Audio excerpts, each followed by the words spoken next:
मौर्योत्तर जो इतिहास के क्या स्रोत है या पोस्ट मॉडर्न पीरियड किसे कहा जाता है, कौन कौन से राजवंश उसमें आते हैं, चाहे वो साहित्यिक स्रोत हो, चाहे वो अभिलेख हो, चाहे वो सिक्कों को इसमें सिक्का जो है जिसे कॉइन्स कहते हैं उसमें को प्राथमिकता दी गई है कि मौर्य इतने शक्तिशाली थे फिर भी उनका पतन क्यों हो गया। इसमें सिक्कों को प्राथमिकता दी गई है, अभिलेखों को प्राथमिकता दी गई है और साहित्यिक स्रोतों को प्राथमिकता दी गई है, चाहे वो बौद्ध ग्रंथ हो, चाहे वो दिव्यदान हो, चाहे ललित विस्तार हो या कुछ भी अगर आप देखें,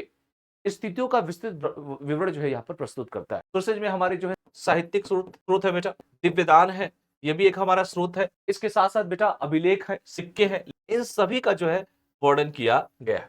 मिलिंद पन्हाओं की बात करें, चाहे पतंजलि की महाभाष्य की बात की जाए, चाहे कालिदास का मालविकाग्निमित्र जैसे जितने भी रचनाकार हैं, मरणोत्तर के समय ये सब देखने को मिलते हैं। चाहे विदेशियों की बात अगर मैं करूं, विदेशी रचनाकारों की बात अगर मैं करूं, तो आप देखेंगे चाहे प्लूटार्क हो, चाहे प्लिनी हो, चाहे वो टालमी हो, सभी रचनाओं इसी काल में देखने को आपको मिलते हैं। जियोग्राफी की बात करूं टालमी की, नेचुरल हिस्ट्री बात करूं पिलानी की, या पेरिप्लस ऑफ द एरिथ्रियन सी जो है, जो अज्ञात लेखक है, जैसे रचनाकारों से जो है भारतीय व्यापार की प्रवृत्तियों की जो है जानकारी हमें मिलती है।